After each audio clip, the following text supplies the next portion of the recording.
nosso Senhor Jesus. Amém, amados irmãos. Estamos aqui para desfrutar da semana 2 do sábado, cujo lê com oração fala assim: medita estas coisas e nelas se diligente, para que o teu progresso a todos seja manifesto. 1 Timóteo 4:15. Ó Senhor Jesus, que possamos, ó Pai, meditar, Senhor. Meditar nas tuas coisas, Senhor.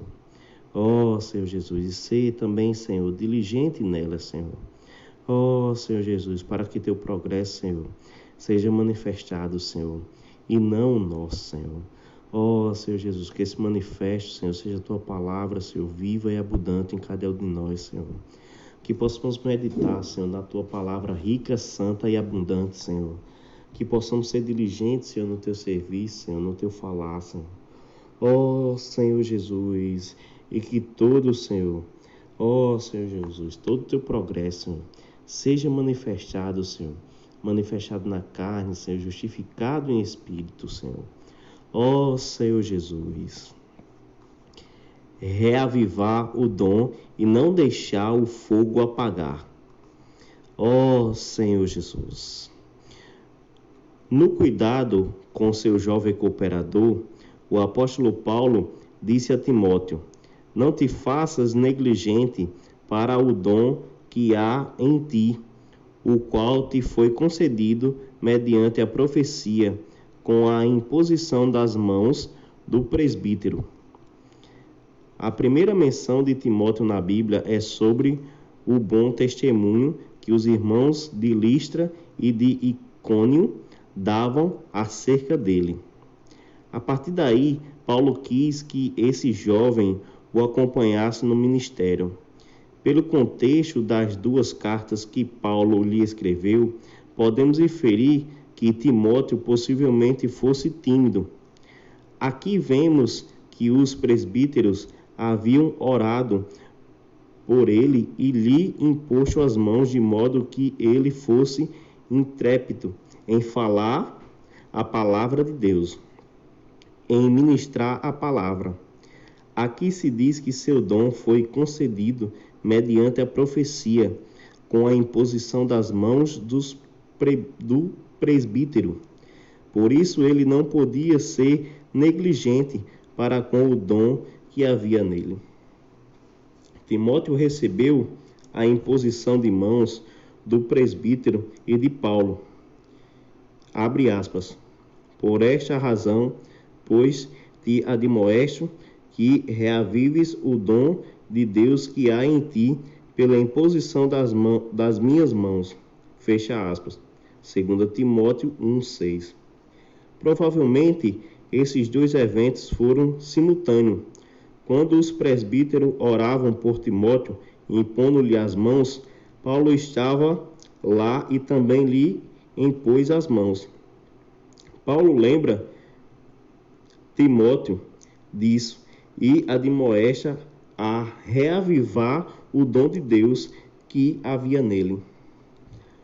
No tempo em que Paulo lhe escreveu a primeira carta, Timóteo ainda estava bem.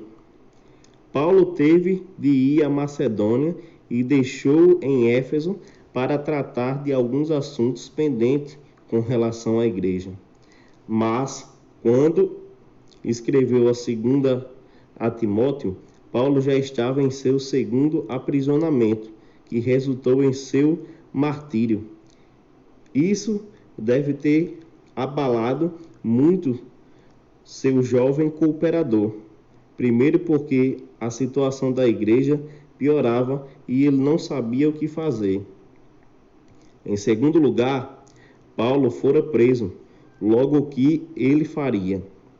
Timóteo devia estar bastante enfraquecido por causa destas coisas. Então Paulo lhe escreveu pela segunda vez, admoestando-o a reavivar o dom de Deus nele. O verbo reavivar quer dizer reacender.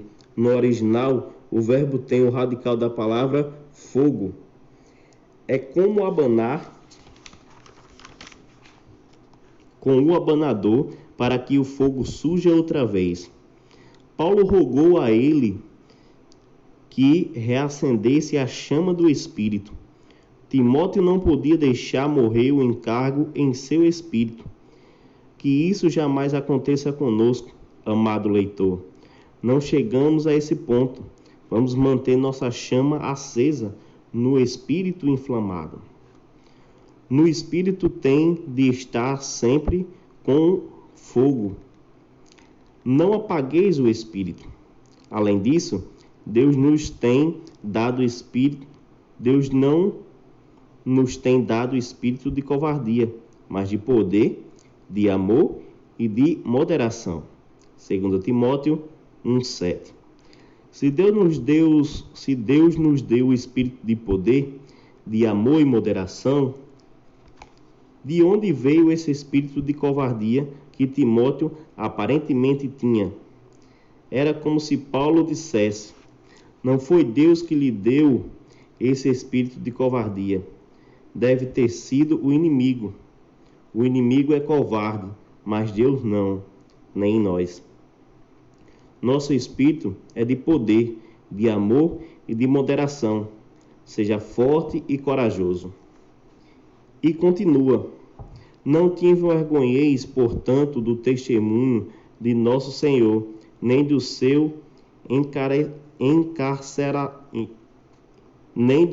encarcerado, que sou eu.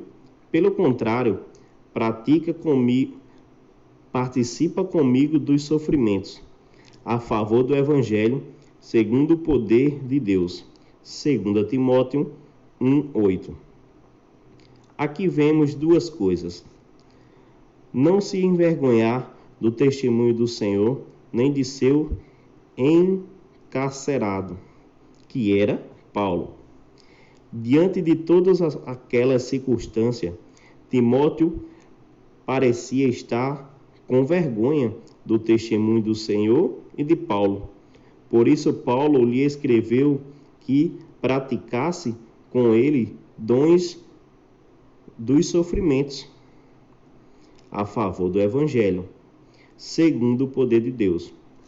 Caro leitor, aconteça o que acontecer, não podemos perder o fogo do Espírito. Não nos podemos envergonhar do testemunho do Senhor, tampouco de seu apóstolo. E mais, devemos participar com os irmãos dos sofrimentos a favor do Evangelho. Esse Evangelho, mencionado em 1 e em 2 Timóteo, não se trata unicamente do Evangelho da graça, mas do Evangelho completo de Deus. Paulo exortou Timóteo: tu, porém, se por sóbrio em todas as coisas, suporta as aflições, fazer o trabalho de um evangelista, cumpre cabalmente o teu ministério. 2 Timóteo 4:5. Alguns pensam que o ministério de evangelista de Timóteo era apenas pregar o evangelho da graça. Não, era o evangelho completo que nos traz a salvação completa de Deus. Paulo também encorajou Timóteo dizendo: medita estas coisas e nelas sê diligente, para que o teu progresso a todos seja manifesto. 1 Timóteo 4:15. Aqui temos: medita estas coisas e nelas ser diligente. Estas coisas são tudo o que os irmãos que estão à nossa frente nos têm falado e que devemos ruminar. Essas palavras são muito importantes. Precisamos refletir e meditar sobre elas e ser diligente, não negligente, para que o nosso progresso se manifeste a todos. Se vivemos pela fé, se tivermos um viver de piedade, teremos progresso, que outros vão reconhecer. Não é para nos exaltar, mas é para que, quando crescemos em vida e em piedade, melhoremos de procedimento e os outros notem nosso progresso, glorificando a Deus. Na vida da igreja, não devemos ficar passivos. pensando: ah, eu sou assim, meu pai é assim, meu avô é assim. É fatalidade do destino. Não tem um jeito mesmo. Não, você tem jeito sim. Sejamos diligentes nessas coisas para que nosso progresso seja manifesto. Não podemos ser parados, passivos e nos acomodar. Pelo contrário, temos de buscar progredir na vida cristã e na igreja. Mesmo que tenhamos mais idade, devemos buscar progresso. Não podemos estacionar enquanto o Senhor não voltar e nos levar. Vamos progredir. Não vamos dar sossego à nossa alma, mas sempre exercitar o espírito, procurando avançar mais e subir ao próximo nível, ao próximo e ao próximo.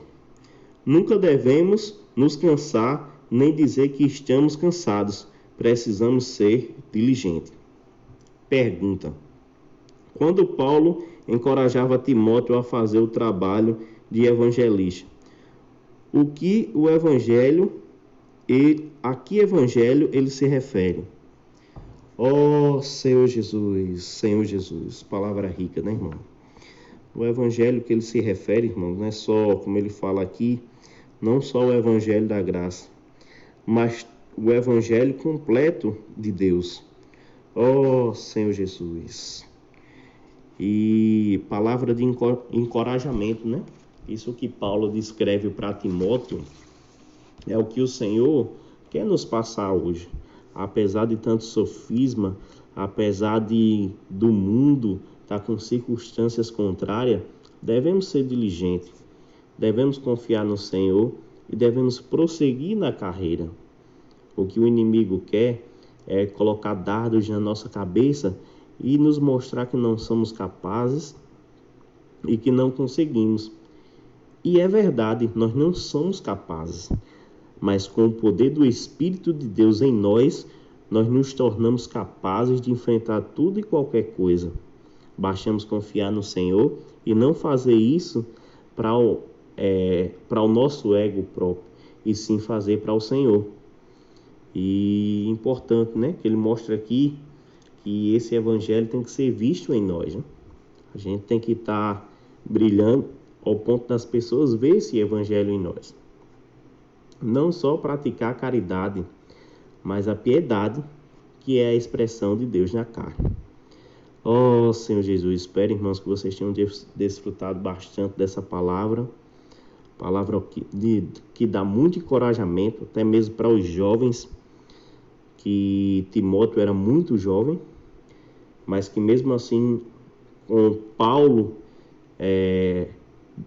o encorajando, ele pôde prosseguir.